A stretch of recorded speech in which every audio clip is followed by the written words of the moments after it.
अगर आप या आपके किसी फैमिली मेम्बर को सीने में बहुत ज़्यादा दर्द हो रहा था और आपने एक डॉक्टर को दिखाया और डॉक्टर ने आपको एंजियोग्राफी प्रिस्क्राइब कर दी कि आप एंजियोग्राफी करवा लीजिए और अगर ज़रूरत पड़े तो एंजियोप्लास्टी भी करवानी आपको होती है, ऐसा डॉक्टर का सजेशन रहता है। तो आज मैं आपको पूरा डिटेल में बताऊंगा कि आखिर एंजियोग्राफी क्या है, पूरा डायग्राम से हम समझेंगे, और एंजियोप्लास्टी क्या है, क्या हमें स्टेंट यानी कि छल्ला डलवाना चाहिए, नहीं डलवाना चाहिए, क्या इसके रिस्क होते हैं या फिर ये रिस्क फ्री होता है, ये सारी जानकारी बेसिक से समझेंगे।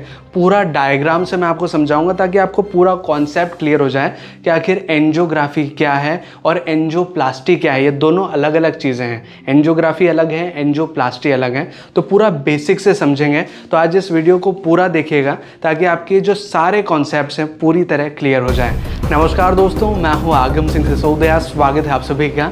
सबसे पहले बेसिकली अंडरस्टैंड करते हैं कि आखिर एंजियोग्राफी है क्या और इसका जो प्रोसीजर होता है वो क्या होता है, ताकि आपको पूरा बेसिक आइडिया लग जाए कि आखिर एंजियोग्राफी है क्या। एंजियोग्राफी एक डायग्नोस्टिक टेक्निक है जिससे कि अगर आपकी बॉडी में कहीं ब्लॉकेज है, किसी नस में ब्लॉकेज है, तो उसका पता लगाया जाता है। और मान लीजिए आपको चेस्ट में दर्द हो रहा है, सीने में दर्द हो रहा है, तो यह ऐसा हो सकता है कि ऐसी कोई नस में ब्लॉकेज हो जो कि हार्ट तक ब्लड सप्लाई करती है, और उस ब्लड सप्लाई के में जो ये ब्लॉकेज आ रहा है, उस ब्लॉकेज का पता लगाना, उस नस के अंदर कहीं ब्लॉकेज हो रहा है, इस ब्लॉकेज का पता लगाना एंजियोग्राफी का काम होता है। कुल मिलाकर के हम अपनी बॉडी में बाहर से नहीं देख सकते कि हमारी बॉडी में कहाँ पर ब्लॉकेज है। तो हमारी बॉडी में एक नस के थ्रू एक बारीक सा ट्यूब डाली जाती है जिसमें होता है एक एक्सरे कैमरा, जिससे कि नस के अंदर अगर कहीं ब्लॉकेज है तो उस कैमरा के थ्रू बाहर स्क्रीन पर देखा जा सकता है कि कहाँ पर ब्लॉकेज है, और अगर उस ब्लॉकेज का हम पता लगा लेते हैं तो हम उसका ट्रीटमेंट कर सकते हैं। लेकिन बाहर से हम ऐसे किसी को बोलें कि बाहर से हमें देख के बताओ कि कहाँ ब्लॉकेज है, तो पॉसिबल नहीं होता। तो ये जो टेक्निक है एंजियोग्राफी, उससे हम पता लगाते हैं कहाँ पर ब्लॉकेज है। कैसे पता लगाते हैं, थोड़ा सा प्रोसीजर को समझते हैं। मान लीजिए आपको एक डॉक्टर ने एंजियोग्राफी प्रिस्क्राइब करी, आप हॉस्पिटल गए, हॉस्पिटल में आपको एक स्ट्रेचर पे एक बेस पर लेटा दिया और आपका जो प्रोसीजर है वो शुरू हो गया। कैसे शुरू करते हैं, पूरा स्टेप से समझेंगे। सबसे पहली बात, एंजियोग्राफी के दौरान आपको बेहोश नहीं किया जाता, इसमें आप पूरे होशो हवास में रहते हैं। आपको लोकल एनेस्थेसिया दिया जाता है ताकि आपको दर्द महसूस ना हो। कैसे किया जाता है, या तो आपके रिस्ट यानी कि जो कलाई है उसमें से एक नस को चूज़ किया जाता है जो कि हार्ट तक जाती हो, या फिर एक आपका ग्रॉइन एरिया यानी कि जांग का एरिया, वहाँ से एक नस को सेलेक्ट किया जाता है जिसे बोलते हैं आर्टरी। तो आर्टरी या तो जांग से के एरिया यानी कि ग्रॉइन एरिया से सेलेक्ट की जाती है या फिर हर रिस्ट से, और इस आर्टरी में एक छोटा सा कट लगाया जाता है, एक छोटा सा बारीक सा कट लगाया जाता है ताकि यहाँ से एक बारीक सी ट्यूब जिसे कहा जाता है कैथेटर, उसको इंसर्ट कराया जा सके आपकी नस के अंदर। आपकी नस में छोटा सा कट लगाया जाएगा, एक बारीक सी ट्यूब आपके नस के थ्रू अंदर डाली जाएगी जिसके आगे होता है कैमरा जिसे बोलते हैं एक्सरे कैमरा, और इसी कैथेटर के थ्रू एक कॉन्ट्रास्ट डाई डाली जाती है, इंजेक्ट की जाती है, क्योंकि एक्सरे हमारे नस के अंदर के नॉर्मल फ़ोटोज़ नहीं ले पाता।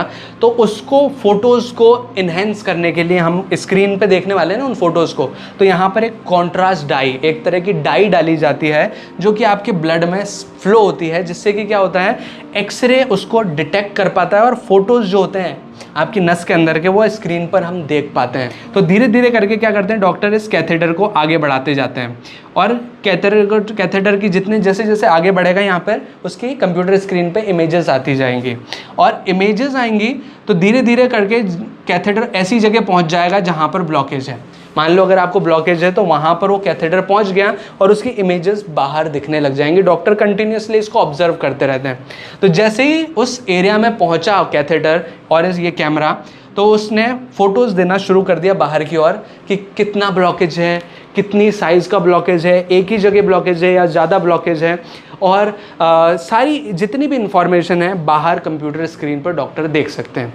और ये जो रिपोर्ट बनती है इसको बोलते हैं एंजियोग्राम। ये जो पिक्चर्स जितनी भी आ रही हैं, ये रिपोर्ट जो बन रही है एंजियोग्राफी के थ्रू, इसको कहा जाता है एंजियोग्राम।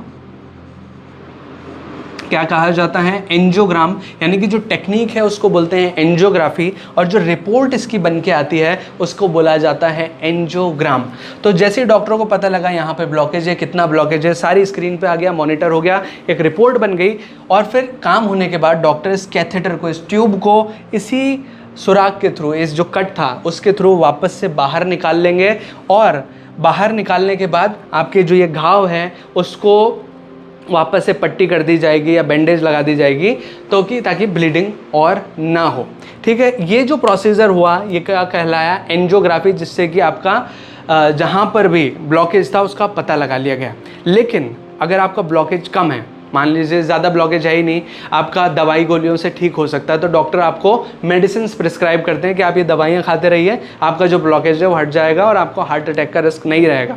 लेकिन अगर आपका ब्लॉकेज ज़्यादा है, मान लीजिए 70-80% ब्लॉकेज है, जिसका ट्रीटमेंट करना बहुत ज़रूरी है, अदरवाइज़ वो ब्लॉकेज ज़्यादा बढ़ गया तो यहाँ से खून नहीं बह पाएगा, और हार्ट को अगर प्रॉपर अमाउंट में ब्लड सप्लाई नहीं मिली तो हार्ट अटैक आने का पूरा चांस है। और अगर ब्रेन के साइड में, ब्रेन तक कोई नस जा रही है, कोई ब्लड वेसल जा रही है और ब्रेन तक उस नस के अंदर ब्लॉकेज कहीं आ गया, तो आपको स्ट्रोक का खतरा बढ़ सकता है। तो कुल मिला के इस ब्लॉकेज का पता लगाना एंजियोग्राफी का काम है। तो अगर 70 से 80% ब्लॉकेज है तो डॉक्टर आपको क्या करते हैं, डॉक्टर आपको प्रिस्क्राइब करते हैं एंजियोप्लास्टी, कि आप इसका ट्रीटमेंट करवा लीजिए, इस ब्लॉकेज को खुलवा लीजिए, ताकि आपका ये जो ब्लड सप्लाई है प्रॉपर हो सके, हार्ट अटैक का रिस्क हट जाए। तो अब समझते हैं एंजियोप्लास्टी क्या है। एंजियोग्राफी तो आपको समझ आ गया, डायग्नोस्टिक टेक्निक है, लेकिन एंजियोप्लास्टीज है, प्लास्टी जो है वो है ट्रीटमेंट वाली टेक्निक, की आपका जो ब्लॉकेज है उसको खोल दिया जाए। कैसे कराया जाता है, चलिए समझते हैं। तो अब एंजियोप्लास्टी को समझने से पहले मैं आपको बताना चाहूँगा, एंजियोप्लास्टी 2 तरीके से की जाती है।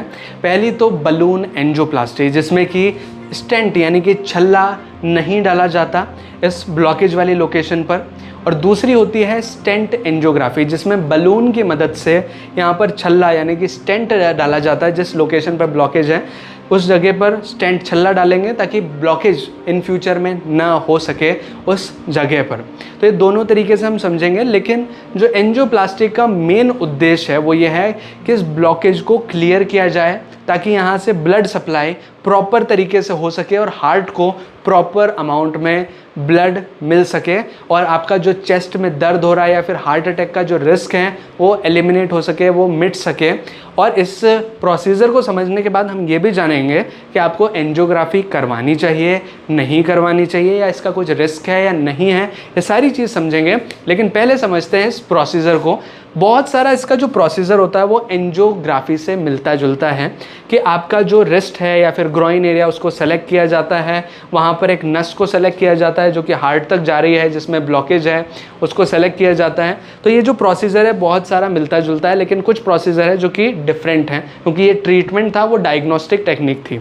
तो इसमें क्या हुआ, आपके वापस से आप हॉस्पिटल में गए, आपको एक स्ट्रेचर पे एक बेस पर लेटा दिया, और आपका जो हाथ वाला एरिया था यानी कि जो रिस्ट थी उसको सेलेक्ट किया, और यहाँ पर एक बारीक सा कट लगा दिया, और इस कट के थ्रू आपकी बॉडी के अंदर डाला गया कैथेटर। एक बारीक सी ट्यूब डाली गई आपकी बॉडी के अंदर नस के थ्रू।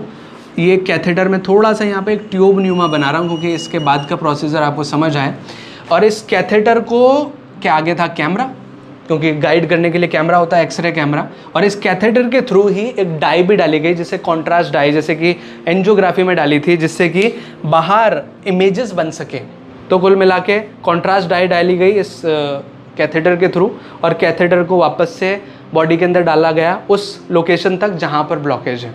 और अब कैथेटर के थ्रू, कैथेटर के भी अंदर, यानी कि कैथेटर एक ट्यूब है, उस कैथेटर के भी अंदर एक बारीक सा वायर डाला गया। ये बारीक सा वायर है जो कि कैथेटर के अंदर से डाला गया, और इस बारीक से वायर के आगे, इस वाला जो ये बारीक सा वायर है, इस वायर के आगे एक बलून था, यानी कि एक गुब्बारा था जो कि फूला हुआ नहीं है। यहाँ पर थोड़ा सा डायग्राम में आप समझने की कोशिश कीजिए, और इस डायग्राम का मैं आपको एनिमेशन दिखाना चाहूँगा। सबसे पहले इस एनिमेशन को आप देखिए। एक बारीक सा वायर कैथेटर के थ्रू अंदर डाला गया, और उस बारीक से वायर के अंदर एक बलून था, एक गुब्बारा था जो कि फूला हुआ नहीं था जब हमने उसके अंदर डाला।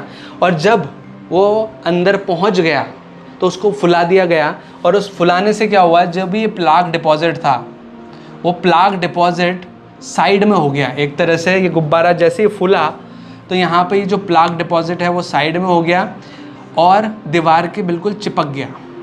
जैसे ये दीवार पे चिपका तो क्या हुआ, रास्ता खुल गया और गुब्बारे को वापस से क्या करा गया, वापस से कोलैप्स कर लिया गया, यानी कि उसकी हवा निकाल दी गई।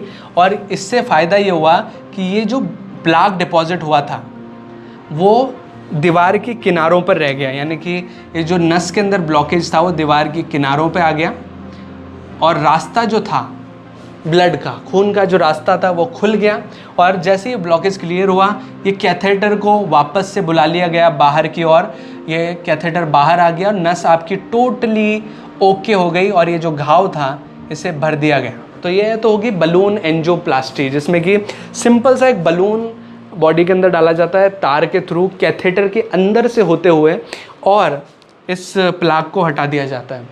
अब जो छल्ले वाली यानी कि जो स्टेंट एंजियोग्राफी वो थोड़ी सी डिफरेंट हो जाती है, प्रोसीजर यही फॉलो होता है लेकिन वो थोड़ी सी डिफरेंट हो जाती है। इसमें क्या होता है कि एक कैथेटर वापस से आपकी बॉडी के अंदर डाला जाता है। ये कैथेटर डाला और कैथेटर के अंदर, ये कैथेटर डल गया पहले तो, कैथेटर के अंदर एक बारीक सा वायर डाला गया और इस बार वायर में बलून तो है ही सही, लेकिन बलून के ऊपर एक स्टेंट यानी कि छल्ला भी है। इस एनिमेशन में आप देख सकते हैं ये जो बलून के ऊपर एक छल्ला भी है। तो ये बलून अभी फूला हुआ नहीं है, लेकिन जैसे ये लोकेशन पे पहुंचा जहाँ पर ब्लॉकेज है, इस बलून को फुला दिया जाता है। जैसे कि यहाँ पर ब्लॉकेज है, इस डायग्राम को मैं थोड़ा सा साइड में बना रहा हूँ, इस डायग्राम को समझिएगा। यहाँ पर इस डायग्राम को आप देखिए, यहाँ पर बलून पहुंच चुका है, यानी कि ये बलून जो है हमने यहाँ पर पहुंचा दिया। इसके ऊपर स्टेंट भी है, यानी कि जो छल्ला है ये छल्ला भी इस बलून के ऊपर लगा हुआ है। जैसे ये उस लोकेशन पर पहुंचा जहाँ पर ब्लॉकेज है, इस बलून को फुला दिया जाएगा और जैसे ही बलून फूलेगा ये स्टेंट भी चौड़ा हो जाएगा, यानी कि इसकी जो साइज़ थी वो कम थी, अब वो साइज़ जो है वो बढ़ गई और वो बलून की जो साइज़ जैसी बढ़ी तो स्टेंट की भी साइज़ बढ़ी और जो स्टेंट है अब उस एरिया में एक तरह से ब्रिज की तरह काम करेगा। जो एनिमेशन में आप देख सकते हैं ये जो ब्रिज की तरह यहाँ पर नस के अंदर ये स्टेंट रह जाएगा और उस प्लाक को बिल्कुल साइड में रखेगा।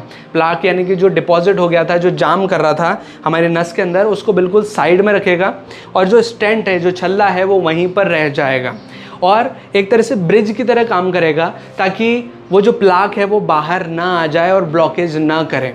और इस टेंट के ऊपर एक ड्रग कोटिंग भी होती है, जिससे कि क्या होता है कि और डिपॉजिट नहीं हो पाता। मान लो कोई कोलेस्ट्रॉल, ट्राइग्लिसराइड वापस से इस टेंट के ऊपर जमने आ रहा है, इस टेंट पे जमने आ रहा है, तो क्या होगा कि वो ड्रग उसको जमने नहीं देगा। उस ड्रग के मतलब ये जो स्टेंट, मान लीजिए ये स्टेंट है, ये स्टेंट है, स्टेंट के ऊपर एक कोटिंग हो रही है, एक ऐसी दवाई की कोटिंग हो रही है जो कि धीरे धीरे रिलीज़ होती है और ये जो दवाई है वो कोलेस्ट्रॉल और ट्राइग्लिसराइड को इस स्थान पर जमने नहीं देती। अगर ये कोटिंग नहीं होगी तो इस जगह दोबारा से ये प्लाक डिपॉजिट होगा, यानी कि यहाँ पर ये दोबारा से ये प्लाक बन जाएगा और प्लाक अगर दोबारा बना तो वापस से हार्ट अटैक का खतरा बन जाएगा। लेकिन जो स्टेंट होते हैं उनके ऊपर ड्रग कोटिंग होती है ताकि ये स्टेंट, ये जो प्लाक है, ये दोबारा से डिपॉजिट ना हो जाए। तो ये काम है एंजियोप्लास्टी का, जो कि किया जाता है डॉक्टर्स के द्वारा।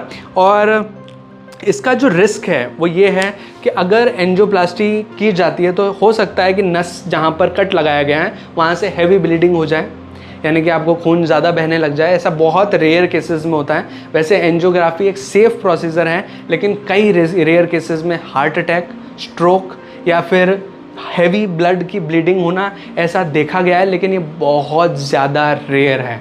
तो डरने की बात नहीं है कि एंजियोप्लास्टी ख़राब चीज़ है, एक अच्छा प्रोसीजर है जिससे कि हार्ट अटैक से, स्ट्रोक से बचा जा सकता है। एंजियोग्राफी, अगर एक डॉक्टर बोल रहे हैं कि आपको ज़्यादा ब्लॉकेज है, हार्ट अटैक का रिस्क है, तो एंजियोप्लास्टी करवानी चाहिए।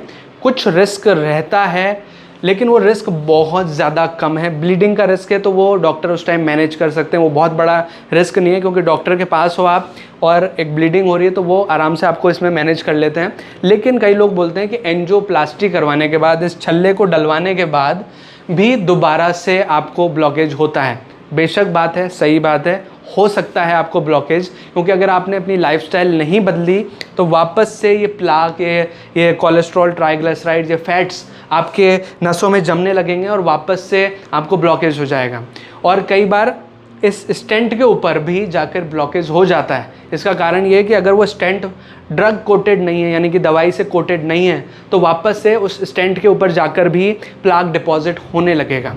तो ये बात का ज़रूर ख्याल रखना है कि वो जो स्टेंट डाला जा रहा है वो ड्रग कोटेड हो, यानी कि उसमें दवाई लगी हो जो कि दोबारा से प्लाक को डिपॉजिट नहीं होने दे।